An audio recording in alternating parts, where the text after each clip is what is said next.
आज के हमारे इस खास विश्लेषण में हम डार्क फैंटेसी की दुनिया के उस मास्टरपीस की बात करने वाले हैं जिसने सच में सब कुछ बदल कर रख दिया।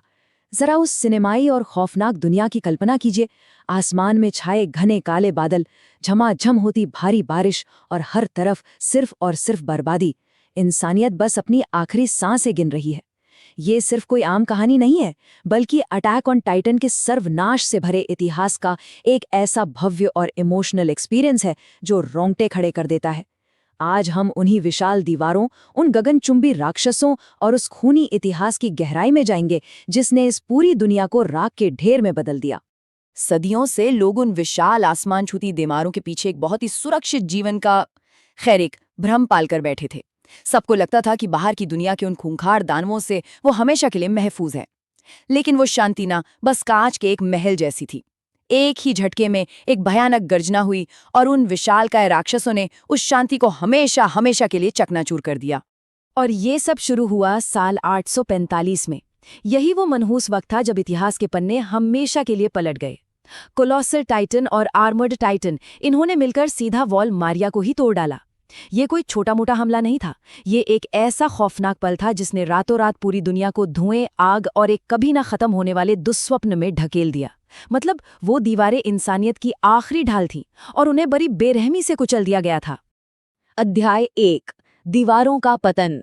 वॉल मारिया के टूटने के बाद जो ग्राउंड रियलिटी थी वो सच में रूह कंपा देने वाली थी। सोचिए, बर्बाद हो चुके शहरों के बीच से विशालकाय टाइटन्स यूं ही बेखौफ घूम रहे हैं।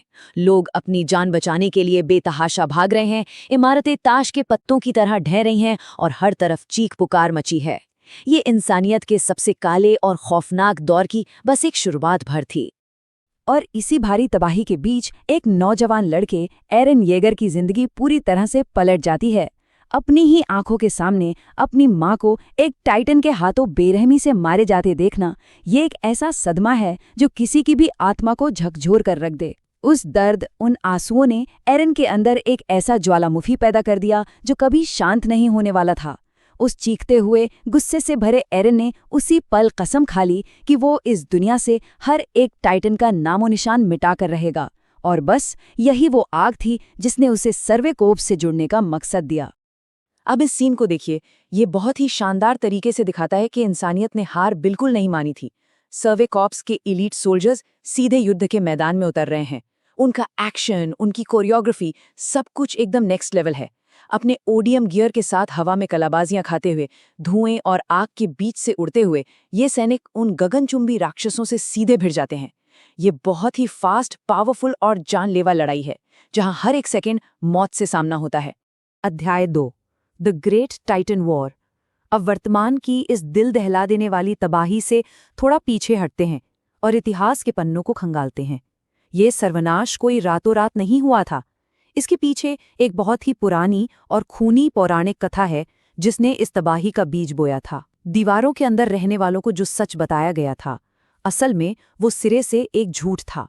अगर हम पिछले 2000 साल के इस क्रूर इतिहास पर नजर डालें तो कहानी शुरू होती है यामिर फ्रिट्ज नाम की एक लड़की से।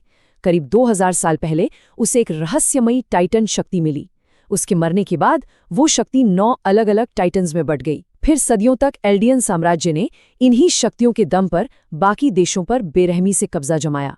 लेकिन फिर क्या हुआ?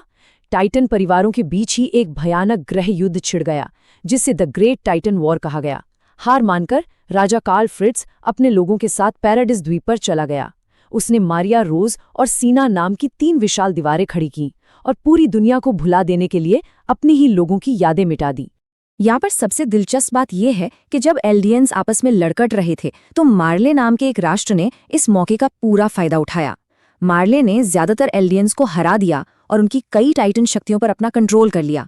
मिसाल के तौर पर इस स्कार टाइटन को ही देख लीजिए, एक बेहद अजीब और भयानक सा दिखने वाला हथियार जिसका इस्तेमाल मार्ले ने अपने बड़े बड़े महाकाव्य युद्धों को जीतने के लिए किया। ये साफ दिखाता है कि टाइटन्स सिर्फ बेदिमाग राक्षस नहीं थे, बल्कि वो युद्ध की खतरनाक मशीनें थे। इसी तरह जावादर या जॉ टाइटन का ये खौफनाक रूप हमें बताता है कि उन 9 टाइटन्स की शक्तियां कितनी अलग और कितनी ज्यादा खतरनाक थीं। युद्ध के मैदान में इसकी ये राक्षसी ताकत और गजब की फुर्ती मार्ले की सेना को लगभग अजेय बना देती थी। सच कहें तो इसी क्रूर शक्ति के बल पर मार्ली ने पूरी दुनिया में अपना खौफ कायम कर रखा था। लेकिन इस ताकत की कीमत बहुत भारी थी और वो कीमत मासूमों को चुकानी पड़ रही थी। युवा ज़ीर्क के इस मासूम चेहरे को देखिए। ये उस गहरे पीढ़ी दर पीढ़ी चले आ रहे आघात को दिखाता है जहां एल्डियन बच्चों का इमोशनली बहुत बुरा ब्रेन वॉश किया जाता था। मार्ली की सेना के लिए टाइटन शिफ्टर्स तैयार करने के लिए इन छोटे छोटे बच्चों को बचपन से ही एक कभी न खत्म होने वाले युद्ध के दलदल में धकेल दिया जाता था। ये पूरी कहानी का एक बहुत ही दर्दनाक और झकझोर देने वाला पहलू है। अध्याय 3 तहखाने का सच। अब कहानी में एक ऐसा जबरदस्त मोड़ आता है जो पूरा का पूरा नजरिया ही बदल देता है। सालों की लंबी, खूनी और थका देने वाली लड़ाई के बाद जब एरेन आखिरकार शिगानशीना शहर में अपने बचपन के घर के उस तहखाने तक पहुंचता है तो माहौल में एक अजीब सा तनाव होता है। उस अंधेरे, सीलन भरे कमरे की परछाइयों में एक ऐसा सच छुपा था जो उनके वजूद की पूरी समझ को ही पलट कर रख देने वाला था। चलिए इन चौंकाने वाले रहस्यों को एक एक करके समझते हैं। पहली बात, टाइटन्स कोई रहस्यमय राक्षस थे ही नहीं, वो तो असल में इंसान ही थे जिन्हें बदल दिया गया था।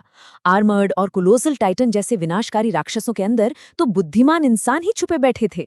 और सबसे बड़ा झटका, दीवारों के बाहर इंसानियत खत्म नहीं हुई थी, बल्कि वो तो अच्छी खासी फल फूल रही थी। लेकिन ट्विस्ट ये था कि पूरी दुनिया एल्डियन से नफरत करती थी और मार्ले साम्राज्य इन टाइटन्स का इस्तेमाल पूरी दुनिया को डराने के लिए हथियारों की तरह कर रहा था। मतलब असली राक्षस वो बेदिमाग दानव नहीं थे, असली राक्षस तो इंसानों की आपसी नफरत और युद्ध की वो भयानक भूख थी। और यहीं से इस कहानी का सबसे बड़ा विरोधाभास सामने आता है। एक तरफ है वो पैराडाइज द्वीप, बिल्कुल अलग थलग, जहां के लोगों की यादें मिटा दी गई थीं और वो बस एक अंधेरे में जी रहे थे। और दूसरी तरफ है मार्ले साम्राज्य का वो विशाल और क्रूर सच, जहां दुनिया भर में उनका खौफ है और वो योजनाबद्ध तरीके से एल्डियंस का दमन कर रहे हैं। इन दो बिल्कुल अलग वास्तविकताओं की यही टक्कर इस कहानी को इतना गहरा और मास्टरपीस बनाती है। अध्याय 4 द एपोकलिप्टिक रंबलिंग। और इसी भयानक सच की राख से जन्म लेता है कहानी का सबसे बड़ा और खौफनाक अध्याय। जब एरन को इस बात का पूरा एहसास होता है कि बाहर की दुनिया उसके घर यानी पैराडिस द्वीप को पूरी तरह से तबाह करने पर तुली हुई है, तो वो एक ऐसा कदम उठाता है जिसके बारे में किसी ने सपने में भी नहीं सोचा था। कहानी अब सीधे एक ऐसे सर्वनाश की तरफ बढ़ती है जो रोंगटे खड़े कर देता है। इस तबाही को बयां करने के लिए सिर्फ एक शब्द काफी है, लाखों। एरन ने फाउंडिंग टाइटन की उस परम शक्ति को जगाया और उन तीनों दीवारों के अंदर गहरी नींद में सो रहे लाखों कॉलोसल टाइटन्स को आज़ाद कर दिया। ये कोई आम सेना नहीं थी, ये बर्बादी का एक ऐसा सैलाब था जिसे दुनिया का कोई भी हथियार नहीं रोक सकता था। इस शक्ति का स्केल, इसका पैमाना इतना विशाल और भयानक था कि ये हमारी सोच से भी परे हैं।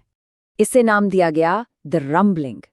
हरे रंग की चमकदार ऊर्जा के खौफनाक विस्फोट के बीच आसमान बिल्कुल लाल हो गया और अनगिनत विशालकाय टाइटन्स ने बाहरी दुनिया को पूरी तरह से कुचलने के लिए अपना खौफनाक मार्च शुरू कर दिया। ये किसी सिनेमैटिक दुस्वप्न जैसा था।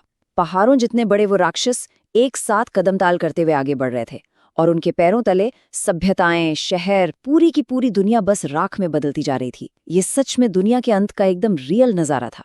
इस सर्वनाश को रोकने के लिए एक आखिरी और हताश कर देने वाली लड़ाई लड़ी गई। इस महायुद्ध के आखिरी पल बहुत ही डरावने थे। सबसे पहले तो कल तक जो एक दूसरे के खून के प्यासे थे, सर्वे कॉप्स और मार्ले के योद्धा, वो इस तबाही को रोकने के लिए एक साथ आ जाते हैं। फिर एक बहुत ही इंटेंस मोमेंट में लेवी ज़ीक को मार गिराता है और अंत में एक बेहद इमोशनल और दिल चीर देने वाले पल में मिकासा को खुद एरन की जान लेनी पड़ती है। और बस इसके साथ ही इस दुनिया से टाइटन्स की वो खौफनाक शक्ति हमेशा हमेशा के लिए गायब हो जाती है। अध्याय 5 युद्ध का अंतहीन चक्र। इस भारी तबाही और अपनों को हमेशा के लिए खोने के बाद हम पहुंचते हैं कहानी के अंतिम अध्याय पर।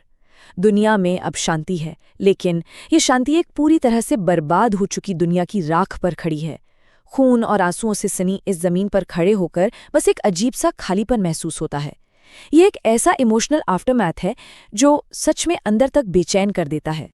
स्वतंत्रता, आज़ादी, यही तो वो परम लक्ष्य था जिसके लिए एरन और बाकी सभी ने इतनी लंबी और खूनी लड़ाई लड़ी थी। लेकिन ये स्वतंत्रता एक बहुत ही कड़वे सच के साथ आई। इसे पाने के लिए इंसानियत को अपनी आत्मा की भारी कीमत चुकानी पड़े। ये सच है कि एल्डियंस टाइटन के उस शाप से तो हमेशा के लिए मुक्त हो गए, लेकिन भविष्य की झलक हमें दिखाती है कि इंसानों के बीच का युद्ध वो कभी खत्म नहीं हुआ। खून खराबा, नफरत और संघर्ष वो फिर भी जारी रहा।